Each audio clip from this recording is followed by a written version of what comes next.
Hi, PSC പഠിക്കുന്ന എല്ലാ ഉദ്യോഗാർത്ഥികൾക്കും മലയാളം ക്ലാസ്സിലേക്ക് സ്വാഗതം. നമ്മളിപ്പോൾ പഠിച്ചുകൊണ്ടിരിക്കുന്നത് ഘടകപദം എന്ന ടോപ്പിക്കാണ്. അപ്പോൾ LDC +2 അതുപോലെ ഡിഗ്രി ലെവൽ എക്സാമിൻ്റെ സിലബസ് എടുത്തു നോക്കുകയാണെങ്കിൽ നമുക്ക് ഏറ്റവും അവസാനത്തെ അതായത് 13ാമത്തെ ടോപ്പിക്കാണ് ഘടകപദം വരുന്നത്. അപ്പോൾ കഴിഞ്ഞ ക്ലാസ്സിൽ നമ്മൾ ഘടകപദം എന്താണെന്നും അതുപോലെ ഗതി എന്താണ്, വ്യാക്ഷേപകം എന്താണെന്നെല്ലാം പഠിച്ചിട്ടുണ്ടായിരുന്നു. ഇന്ന് നമുക്ക് സമാസം പഠിച്ചെടുക്കാം. കഴിഞ്ഞ ക്ലാസ്സിൽ സമാസം പഠിച്ചിരുന്നു. 4 തരം സമാസം ഉണ്ടെന്ന് പറഞ്ഞിട്ടുണ്ടായിരുന്നു. ഏതൊക്കെയാണ്? ബഹുവ്രീഹി സമാസം, ദ്വന്ദ്വ സമാസം, തൽപുരുഷ സമാസം, അതുപോലെ കർമ്മധാരായൻ സമാസം. ബഹുവ്രീഹി സമാസവും ദ്വന്ദ്വ സമാസവും നമ്മൾ കഴിഞ്ഞ ക്ലാസ്സിൽ പഠിച്ചതാണ്. ഇന്ന് നമുക്ക് തൽപുരുഷ സമാസം പഠിച്ചെടുക്കാം. അപ്പോൾ എന്താണ് സമാസം?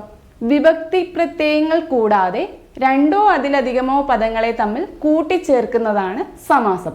വിഭക്തി പ്രത്യയങ്ങൾ കൂടാതെ രണ്ടോ അതിലധികമോ പദങ്ങളെ തമ്മിൽ കൂട്ടിച്ചേർക്കുന്നതാണ് സമാസം. ഓക്കെ, അപ്പോൾ ക്ലാസ്സിലേക്ക് പോകുന്നതിന് മുമ്പായിട്ട് നിങ്ങളെല്ലാവരും ബ്രിസ്റ്റു ലേണിംഗ് ആപ്പ് ഉപയോഗിക്കുന്നവരാണ്. അപ്പോൾ ഓപ്പൺ ചെയ്ത് കഴിയുമ്പോൾ നിങ്ങൾക്ക് ഇവിടെ ബ്രിസ്റ്റു പ്ലസ് എന്നൊരു ഓപ്ഷൻ കാണാം. ഇവിടെ ക്ലിക്ക് ചെയ്യുകയാണെങ്കിൽ നിങ്ങൾക്ക് ഇങ്ങനെ ഒരു പേജ് ആയിരിക്കും ലഭിക്കുന്നത്.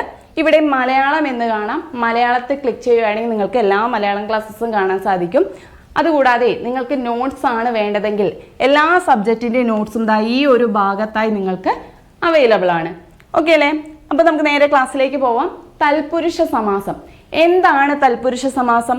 വിഗ്രഹിക്കുമ്പോൾ ഘടകപദങ്ങളിൽ ഉത്തരപദത്തിന് പ്രാധാന്യമുള്ള സമാസമാണ് തൽപുരുഷ സമാസം. വിഗ്രഹിക്കുമ്പോൾ ഘടകപദങ്ങളിൽ ഉത്തരപദത്തിന് പ്രാധാന്യമുള്ള സമാസം. ഉത്തരപദം എന്ന് പറഞ്ഞാലോ രണ്ടാമത്തെ പദം. 2 പദങ്ങൾ ഉണ്ടായിരിക്കും. അതിൽ ആദ്യത്തെ പദത്തെ പൂർവ്വപദം എന്നും രണ്ടാമത്തെ പദത്തെ ഉത്തരപദം എന്നുമായിരിക്കും പറയുക. അതായത് വിഗ്രഹിച്ചു അർത്ഥം പറയുമ്പോൾ ഏതെങ്കിലും വിഭക്തി പ്രത്യയം സ്പഷ്ടമാകുന്ന സമാസത്തെ തൽപുരുഷ സമാസം എന്ന് പറയുന്നു. ഉദാഹരണം, വിരഹതാപം. വിരഹതാപം എന്നത് എന്താണ്? ഒരു സമസ്ത പദമാണ്. ഇവിടെ വിരഹം എന്നത് എന്താണ്? വിരഹം എന്നത് പൂർവ്വപദമാണ്. താപം എന്നതാണ് രണ്ടാമത്തെ പദം, അതായത് ഉത്തരപദം. ഉത്തരപദത്തിന് പ്രാധാന്യം കൊടുത്തുകൊണ്ടുള്ള സമാസമാണ് ഏത്? തൽപുരുഷ സമാസം. അതുകൊണ്ട് വിരഹതാപം എന്നത് പിരിച്ചെഴുതുമ്പോൾ എങ്ങനെയാണ്? വിരഹത്തിന്റെ താപം. വിഭക്തിക്കുറിയും ചേർത്തെഴുതുന്നു. വിരഹത്തിന്റെ താപം എന്നാണ് വിഗ്രഹിച്ച് എഴുതുക. വിരഹതാപം എന്നത് വിഗ്രഹിച്ചെഴുതുമ്പോൾ വിരഹത്തിന്റെ താപം എന്ന് വിഗ്രഹിച്ചെഴുതുന്നു. താപം എന്നതിനാണ് ഇവിടെ പ്രാധാന്യം കൊടുത്തിരിക്കുന്നത്. അതുകൊണ്ട് ഏതിലാണ്? തൽപുരുഷ സമാസത്തിലാണ് ഉൾപ്പെടുന്നത്. അടുത്ത കുറച്ച് ഉദാഹരണങ്ങൾ നോക്കാം. വൃക്ഷക്കൊമ്പ്. വൃക്ഷക്കൊമ്പ് എന്നതെങ്ങനെ വിഗ്രഹിക്കുമ്പോൾ ഇത്? വൃക്ഷത്തിന്റെ കൊമ്പ്. വൃക്ഷക്കൊമ്പ്, വൃക്ഷത്തിന്റെ കൊമ്പ്. അതുപോലെ രാജഗൃഹം. രാജഗൃഹം രാജാവിന്റെ ഗൃഹമാണ് രാജഗൃഹം. രാജാവിന്റെ ഗൃഹമാണ് രാജഗൃഹം. കിളിമുട്ട. എന്തിന്റെ മുട്ടയാണ്? കിളിയുടെ മുട്ടയാണ്. കിളിമുട്ട, കിളിയുടെ മുട്ട. അടുത്തത് അമ്പലമണി. എവിടത്തെയാണ്? അമ്പലത്തിലെ മണി. അമ്പലമണി, അമ്പലത്തിലെ മണി. മാങ്ങ കറി, മാങ്ങയാൽ കറി. ഇങ്ങനെ വിഗ്രഹിച്ച് അർത്ഥം പറയുമ്പോൾ വിഭക്തി പ്രത്യയങ്ങൾ കൂടെ വരുന്ന സമാസമാണ് ഏത്? തൽപുരുഷ സമാസം. ഇവിടെ വിഭക്തി പ്രത്യയങ്ങൾ ഏതൊക്കെയാ? ഡേ, ഉഡേ, എ, ആൽ എന്നിവയാണ് എന്ത്? വിഭക്തി പ്രത്യയങ്ങൾ. ഓക്കെ അല്ലേ? അപ്പോൾ എന്താണ് വിഭക്തി? വിഭക്തി എന്താണ്? ഒരു നാമപദത്തിന് മറ്റു പദങ്ങളോടുള്ള ബന്ധത്തിനായി ആ നാമപദത്തിൽ വരുത്തുന്ന രൂപഭേദമാണ് വിഭക്തി. ഒരു നാമപദത്തിന് മറ്റു പദങ്ങളോടുള്ള ബന്ധത്തിനായി ആ നാമപദത്തിൽ വരുത്തുന്ന രൂപഭേദമാണ് വിഭക്തി എന്നത്. ഇവിടെ ഒരു നാമപദമാണ്. ആ നാമപദത്തിന് എന്താണ്? മറ്റ് നാമപദങ്ങളോടുള്ള ബന്ധത്തിനായി ആ നാമപദത്തിൽ എന്ത് ചെയ്തു? രൂപമാറ്റം സംഭവിച്ചു. അപ്പോൾ ഇവിടെ വിഭക്തി പ്രത്യയങ്ങൾ വരുന്നത് എ, എ, ഓട്, അതുപോലെ ക്ക്, ന്, ഉടേ, ഡേ, ഇൽ, കൽ, ആൽ. ഇവയാണ് എന്ത്? വിഭക്തി പ്രത്യയങ്ങൾ. ഇത്രയുമാണ് നമുക്ക് വിഭക്തി പ്രത്യയങ്ങൾ വരുന്നത്. ഇനി നമുക്ക് അടുത്തത് നോക്കാം. തൽപുരുഷന്റെ വകഭേദങ്ങൾ. തൽപുരുഷ സമാസത്തെ നമുക്ക് 7 ആയിട്ട് തിരിക്കാം. ഏതൊക്കെയാണ്? നിർദ്ദേശിക തൽപുരുഷൻ, പ്രതിഗ്രാഹിക തൽപുരുഷൻ, സംയോജിക തൽപുരുഷൻ, ഉദ്ദേശിക തൽപുരുഷൻ, പ്രയോജിക തൽപുരുഷൻ, സംബന്ധിക തൽപുരുഷൻ, ആധാരിക തൽപുരുഷൻ. ഇങ്ങനെ 7 നമുക്ക് തിരിക്കാം. ഇവിടെ നിപ്രസം, നിപ്രസം, ഉപ്രസം, ആ, ഇങ്ങനെ നിങ്ങൾക്ക് ഓർത്തിരിക്കാം. നിപ്രസം, ഉപ്രസം, ആ എന്ന് ഓർത്തിരിക്കാം.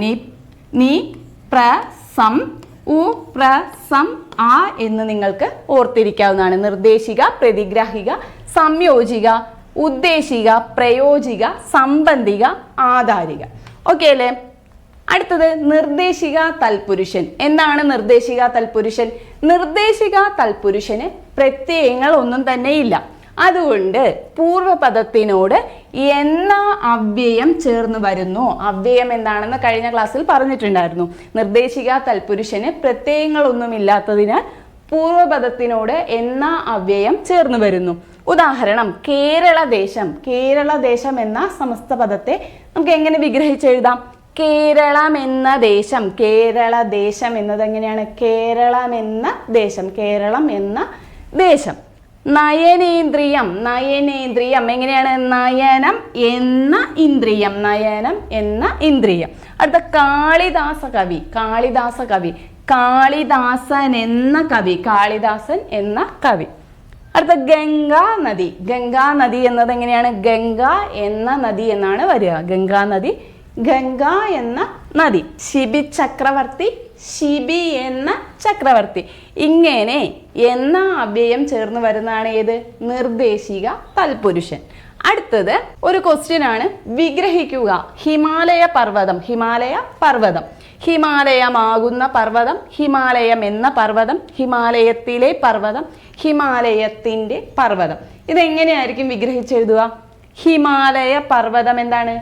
ഹിമാലയം എന്ന പർവ്വതം. ഹിമാലയം എന്താണ്? ഒരു പർവ്വതമാണ്. അപ്പോൾ ഹിമാലയ പർവ്വതം എന്നതിനെ വിഗ്രഹിക്കുമ്പോൾ ഹിമാലയം എന്ന പർവ്വതം. ഇതാണ് ഇവിടെ ശരിയായിട്ടുള്ള ആൻസർ. അടുത്തത് പ്രതിഗ്രാഹിക തൽപുരുഷൻ. പ്രതിഗ്രാഹിക തൽപുരുഷൻ എന്താണ്? പൂർവപദത്തിനോട് എ എന്ന പ്രത്യയം ചേർന്ന് വരുന്നതാണ് പ്രതിഗ്രാഹിക തൽപുരുഷൻ. പൂർവപദത്തിനോട് എ എന്ന പ്രത്യയം ചേർന്ന് വരുന്നതാണ് പ്രതിഗ്രാഹിക തൽപുരുഷൻ. ഉദാഹരണം പാക്കുവെട്ടി. പാക്കുവെട്ടി, പാക്കിനെ വെട്ടുന്നത്. എന്തിനെയാണ് വെട്ടുന്നത്? പാക്കിനെ വെട്ടുന്നതാണ് പാക്കുവെട്ടി. ഇവിടെ എന്താണ്? എ എന്ന പ്രത്യയം ചേർന്ന് വരുന്നു. മരം വെട്ടി. മരം വെട്ടി, മരത്തെ വെട്ടുന്നതാണ് മരം വെട്ടി, മരത്തെ വെട്ടുന്നത്.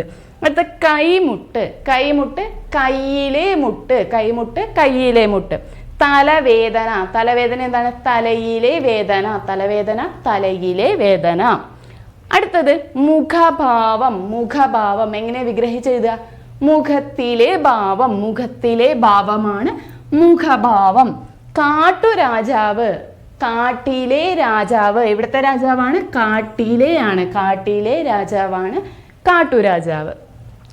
അടുത്തത് കാട്ടാന. കാട്ടാന, കാട്ടിലെ ആന. കാട്ടിലെ ആനയാണ് കാട്ടാന. പ്രകൃതി ദൃശ്യം. പ്രകൃതി ദൃശ്യം, പ്രകൃതിയിലെ ദൃശ്യമാണ് പ്രകൃതി ദൃശ്യം.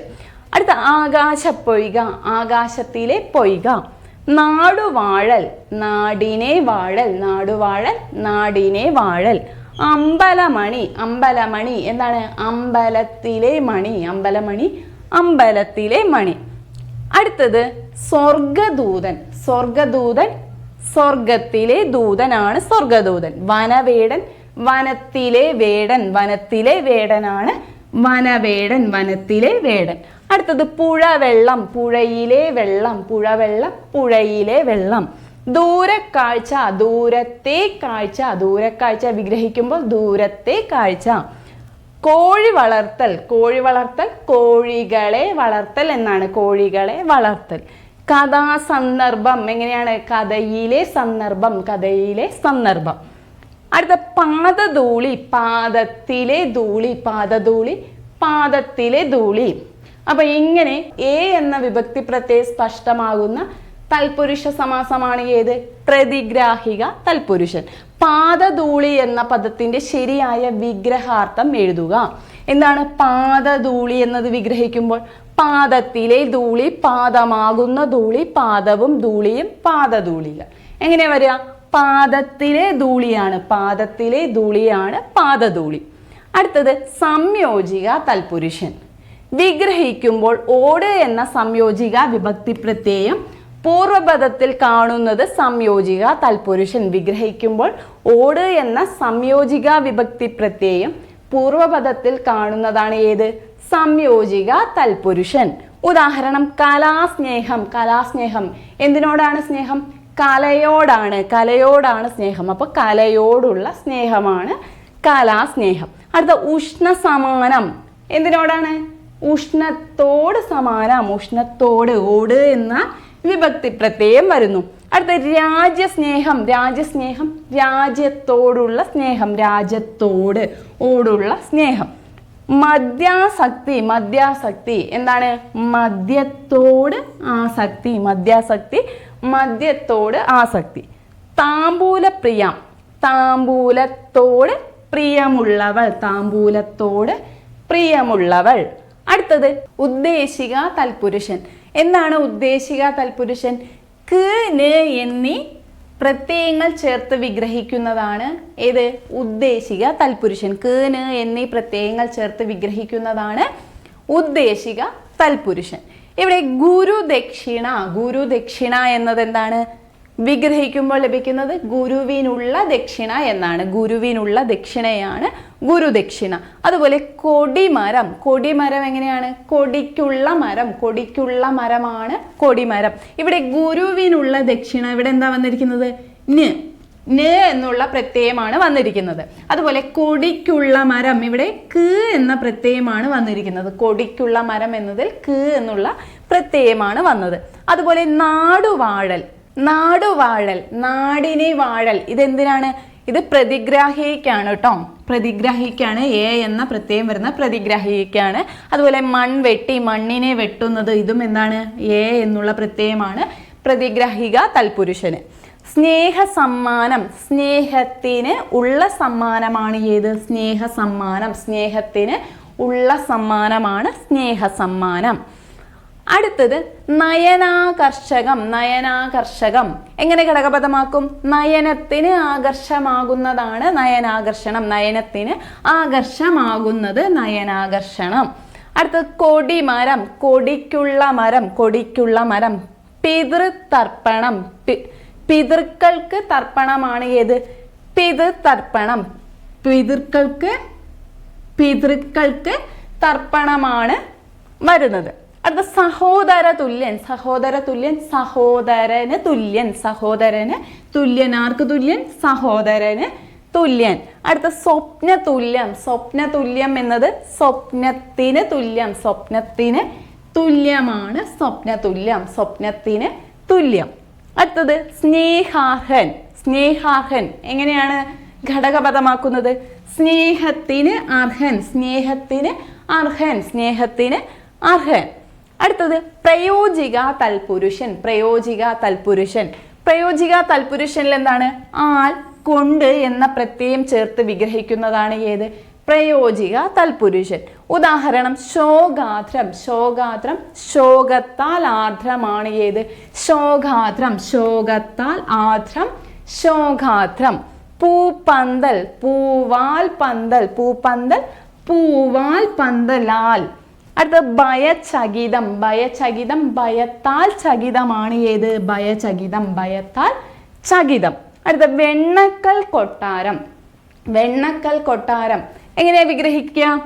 വെണ്ണക്കല്ലാൽ നിർമ്മിച്ച കൊട്ടാരം. വെണ്ണക്കല്ലാൽ നിർമ്മിച്ച കൊട്ടാരം.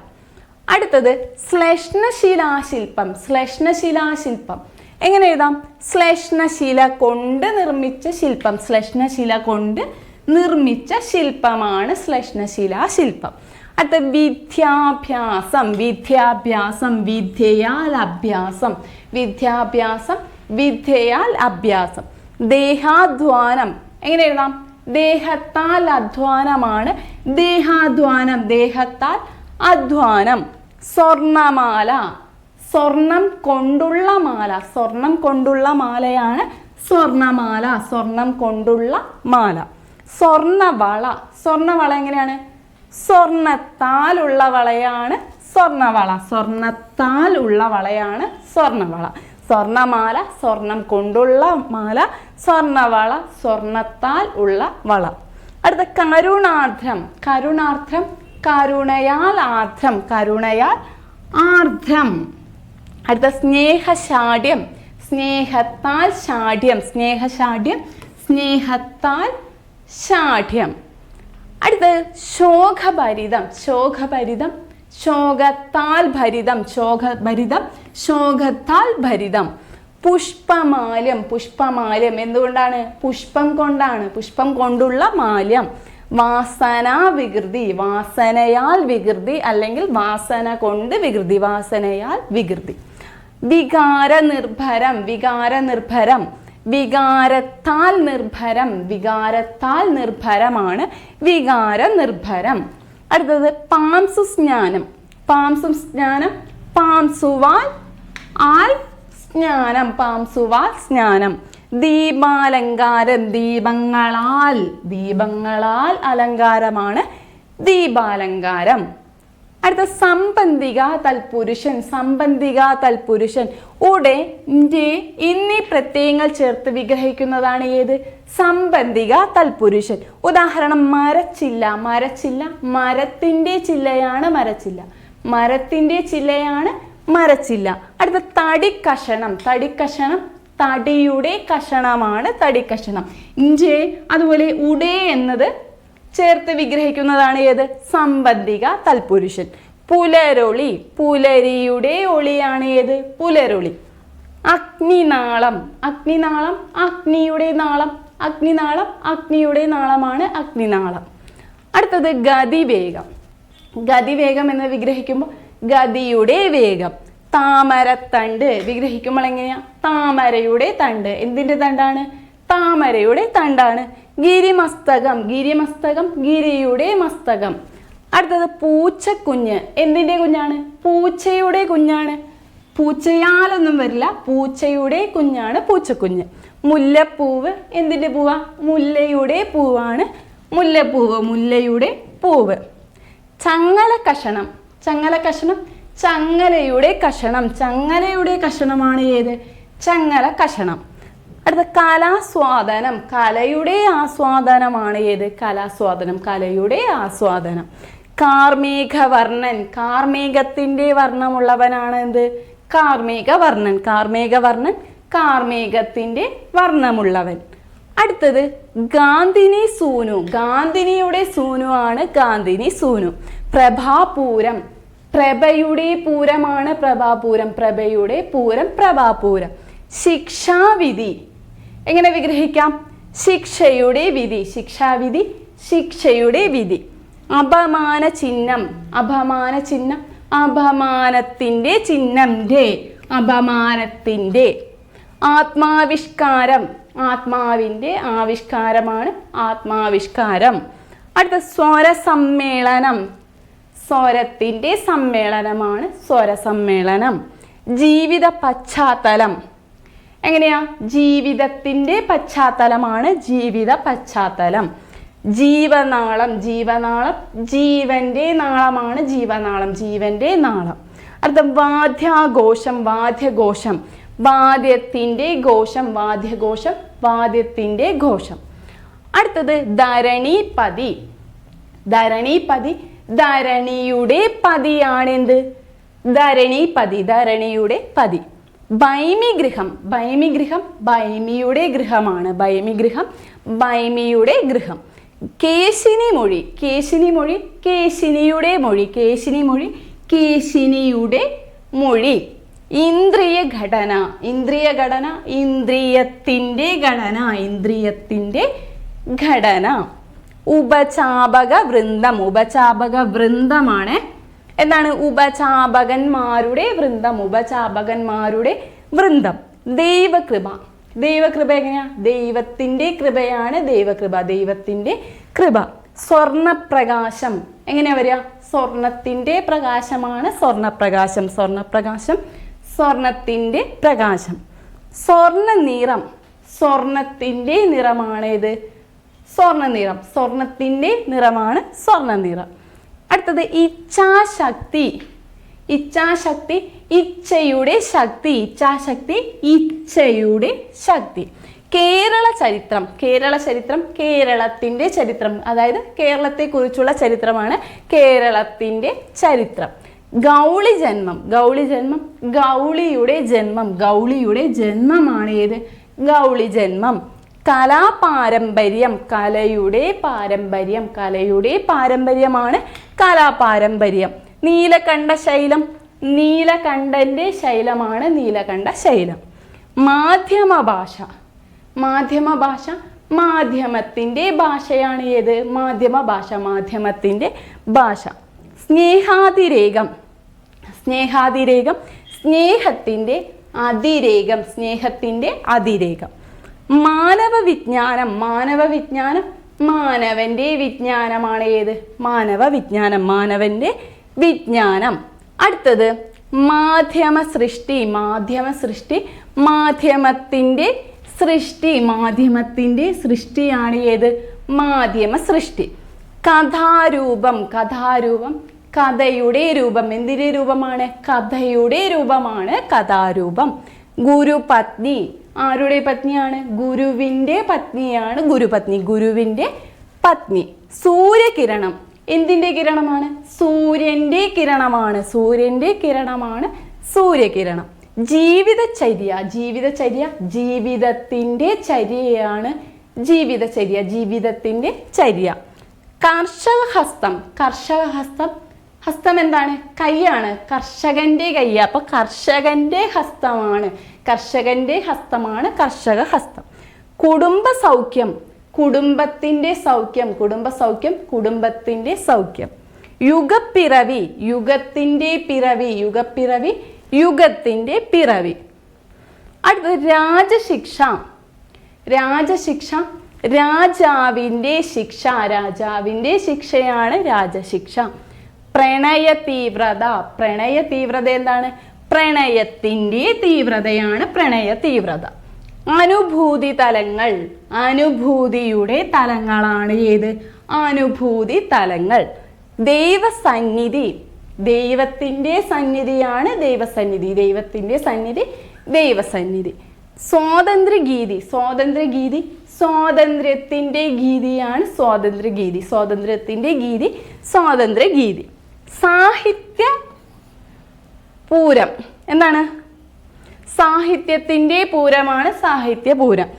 പദാർത്ഥം, പദാർത്ഥം എങ്ങനെ വിഗ്രഹിക്കുക? പദത്തിൻ്റെ അർത്ഥമാണ് പദാർത്ഥം, പദത്തിൻ്റെ അർത്ഥമാണ് പദാർത്ഥം. മനോവേഗം, മനോവേഗം മനസ്സിൻ്റെ വേഗം, മനസ്സിൻ്റെ വേഗമാണ് ഏത്? മനോവേഗം എന്നത്. അടുത്തത് കുയിൽനാദം, കുയിൽനാദം കുയിലിൻ്റെ നാദമാണ് കുയിൽനാദം. രാജഗൃഹം എന്താണ്? രാജാവിൻ്റെ ഗൃഹമാണ്. പശുക്കിടാവ്, പശുവിൻ്റെ കിടാവ്. ചന്ദ്രകിരണം എന്താണ്? ചന്ദ്രൻ്റെ കിരണം. മരപ്പൊടി, മരത്തിൻ്റെ പൊടിയാണ്. ആലാപന ശൈലി, ആലാപനത്തിൻ്റെ ശൈലിയാണ്. മർത്യജന്മം, മർത്യൻ്റെ ജന്മമാണ്. ശംഖുലി, ശംഖിൻ്റെ ഒലി. ക്ലിയർ അല്ലേ? അടുത്തത് ഭാവി വികാസം, ഭാവിയുടെ വികാസം. പ്രപഞ്ചവിധാനം, പ്രപഞ്ചത്തിൻ്റെ വിധാനം, പ്രപഞ്ചവിധാനം പ്രപഞ്ചത്തിൻ്റെ വിധാനമാണ്. ഔഷധമഹിമ, ഔഷധത്തിൻ്റെ മഹിമയാണ് ഔഷധമഹിമ. ഈശ്വരഹിതം എന്താണ്? ഈശ്വരൻ്റെ ഹിതമാണ് ഈശ്വരഹിതം. കാലഗതി, കാലഗതി കാലത്തിൻ്റെ ഗതി, കാലഗതി കാലത്തിൻ്റെ ഗതി. നിളാകല്ലോലം, നിളാകല്ലോലം നിളയുടെ കല്ലോലമാണ് നിളാകല്ലോലം, നിളയുടെ കല്ലോലം. കുളമ്പടി ശബ്ദം, കുളമ്പടി ശബ്ദം എന്തിൻ്റെ ശബ്ദമാണ്? കുളമ്പടിയുടെ ശബ്ദമാണ്, കുളമ്പടി ശബ്ദം കുളമ്പടിയുടെ ശബ്ദം. അടുത്തത് വ്രതകാർഷ്യം, വ്രതകാർഷ്യം വ്രതത്തിൻ്റെ കാർഷ്യമാണ്. ഗോരസം എന്താണ്? ഗോവിൻ്റെ രസമാണ് ഗോരസം. സൂര്യോദയം, സൂര്യൻ്റെ ഉദയം. സൂര്യകിരണം, സൂര്യൻ്റെ കിരണം. ചന്ദ്രകിരണം, ചന്ദ്രൻ്റെ കിരണം.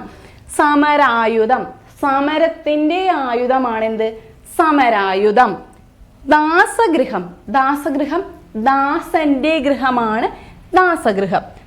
താരുണ്യോത്സവം, താരുണ്യോത്സവം താരുണ്യത്തിൻ്റെ ഉത്സവമാണെന്ത്?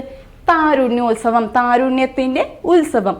കർഷക ഗൃഹം എന്താണ്? കർഷകന്റെ ഗൃഹമാണ് കർഷക ഗൃഹം. അടുത്തത് വെയിൽ നാളം എന്ന പദത്തിന്റെ വിപുലീകരിച്ച രൂപം. വെയിലിന്റെ നാളം, വെയിലാലുള്ള നാളം, വെയിലിലുള്ള നാളം, വെയിൽ കൊണ്ടുള്ള നാളം. അപ്പൊ വെയിൽ നാളം എന്ന പദത്തിന്റെ വിപുലീകരിച്ച രൂപം ഏതാണ്? വെയിലിന്റെ നാളമാണ്. വെയിൽ നാളം, വെയിലിന്റെ നാളം. അടുത്തത് അശ്വത്ഥാമാവപ്പോൾ ഭാഗീരഥി കച്ചത്തിൽ ഋഷികളോടുകൂടി ഇരുന്നരുളുകയായിരുന്നു. ഭാഗീരഥി കച്ചം ഘടകപദമാക്കുക.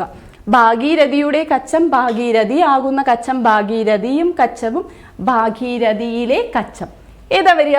ഭാഗീരഥിയുടെ കച്ചമാണ് വരിക. ഭാഗീരഥി കച്ചം എന്നത് ഘടകപദമാക്കുമ്പോൾ ഭാഗീരഥിയുടെ കച്ചം. അടുത്തത് പല്ലവപുടം വിഗ്രഹിക്കുക. പല്ലവങ്ങളുടെ പുടം, പല്ലവമായ പുടം, പല്ലവമാകുന്ന പുടം, പല്ലവത്തിന്റെ പുടം. ഏതാണ്? പല്ലവപുടം വിഗ്രഹിക്കുമ്പോൾ പല്ലവത്തിന്റെ പുടമാണ് പല്ലവപുടം, പല്ലവത്തിന്റെ പുടം. അടുത്തത് ആധാരിക തൽപുരുഷൻ. ഇൽ, കൽ എന്നീ പ്രത്യയങ്ങൾ ചേർത്ത് വിഗ്രഹിക്കുന്നതാണ് ഏത്? ആധാരിക തൽപുരുഷൻ. ഉദാഹരണം മല കയറ്റം. മല കയറ്റം, മലയിലുള്ള കയറ്റം. മല കയറ്റം, മലയിൽ കയറ്റമാണ് മലകയറ്റം. വഴിയമ്പലം എന്താണ്? വഴിയിലുള്ള അമ്പലമാണ് വഴിയമ്പലം. എവിടെയാണ്? വഴിയിലുള്ള അമ്പലമാണ് വഴിയമ്പലം. ആത്മവിശ്വാസം, ആത്മാവിലുള്ള വിശ്വാസമാണ് ഏത്? ആത്മവിശ്വാസം. ഭാഷാ പണ്ഡിതൻ, ഭാഷയിൽ പണ്ഡിതൻ, ഭാഷയിൽ പണ്ഡിതനാണ് ഭാഷാ പണ്ഡിതൻ. അടുത്തത് ഭൂപതി തിലകം. ഭൂപതി തിലകം, ഭൂപതിമാരിൽ തിലകം. പുരുഷരത്നം എന്താണ്? പുരുഷന്മാരിൽ രത്നം, പുരുഷന്മാരിൽ രത്നം. പ്രവർത്തന മികവ് എന്താണ്? പ്രവർത്തനത്തിൽ മികവ്, പ്രവർത്തനത്തിൽ മികവ്. ഗംഗാ സ്നാനം, ഗംഗയിൽ സ്നാനം, ഇൽ, ഗംഗയിൽ. യാത്രാനുഭവം, യാത്രയിൽ ഉണ്ടായ അനുഭവമാണ് ഏത്? യാത്രാനുഭവം, യാത്രയിൽ ഉണ്ടായ അനുഭവമാണ് യാത്രാനുഭവം. അടുത്തത് ഉപമിത തൽപുരുഷൻ. എന്താണ് ഉപമിത തൽപുരുഷൻ? നമുക്ക് തൽപുരുഷത്തെ 7ആയി തിരിക്കാമെന്ന് പറഞ്ഞു. നിപ്രസം, ഉപ്രസം, ആ എന്ന്. ഇവ കൂടാതെ തൽപുരുഷന് വേറെയും 2 വകഭേദങ്ങൾ കൂടെയുണ്ട്. ഉപമിത തൽപുരുഷ സമാസവും അതുപോലെ രൂപക തൽപുരുഷ സമാസവും. ഉപമിത തൽപുരുഷ സമാസം എന്താണ്? വിഗ്രഹിക്കുമ്പോൾ ഉപമാലങ്കാരത്തിന്റെ അർത്ഥം കിട്ടുന്ന സമാസമാണ് ഉപമിത തൽപുരുഷ സമാസം. വിഗ്രഹിക്കുമ്പോൾ ഉപമാലങ്കാരത്തിന്റെ അർത്ഥം കിട്ടുന്ന സമാസം. എന്നാണ് ഉപമ? ഒന്നിനോടൊന്ന് സാദൃശ്യം ചൊന്നാൽ അത് ഉപമയാമത്. അതായത് മന്യവേന്ദ്ര വിളങ്ങുന്നു ചന്ദ്രനെ പോലെ നിൻമുഖം. മന്യവേന്ദ്ര, അങ്ങയുടെ മുഖം എങ്ങനെയുണ്ട്? ചന്ദ്രനെ പോലെ പ്രകാശിക്കുകയാണ്. അവിടെ എന്താ വന്നത്? പോലെ. പോലെ എന്ന ഇടനില വരുന്നതാണ് ഏത്?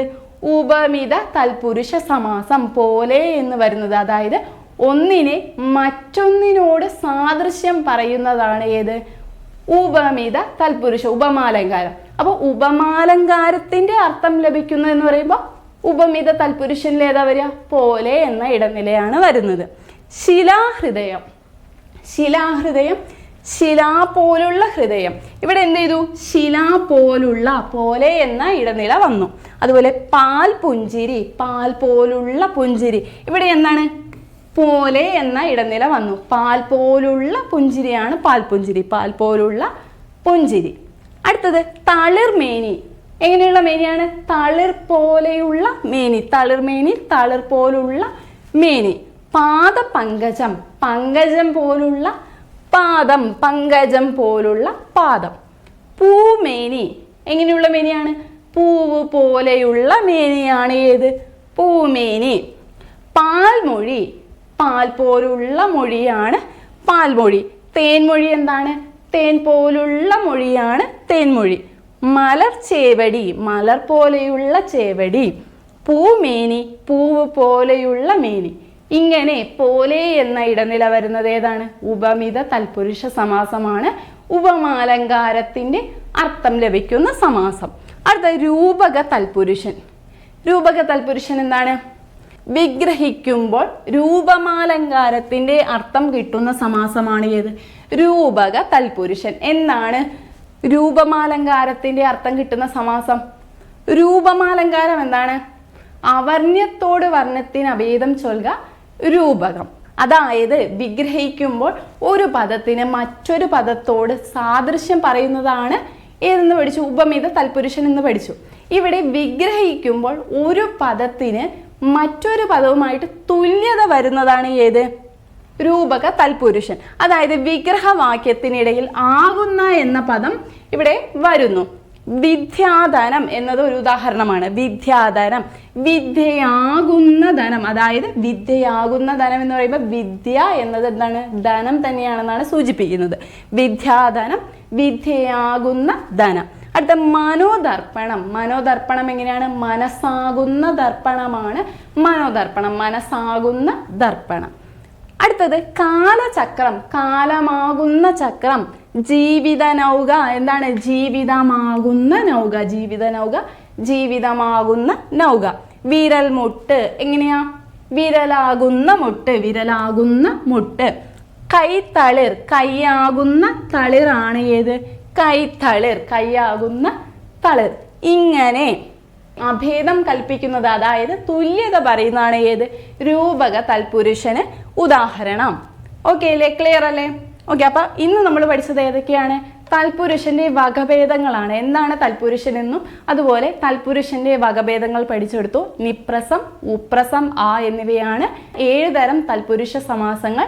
അതുകൂടാതെ ഉപമിത തൽപുരുഷൻ എന്താണെന്നും രൂപക തൽപുരുഷൻ എന്താണെന്നും പഠിച്ചെടുത്തു. ഇനി അടുത്ത ക്ലാസ്സിൽ നമുക്ക് കർമ്മധാരയ സമാസം പഠിച്ചെടുക്കാനുണ്ട്. അടുത്ത ക്ലാസ്സിൽ വീണ്ടും കാണാം. എല്ലാവർക്കും നന്ദി.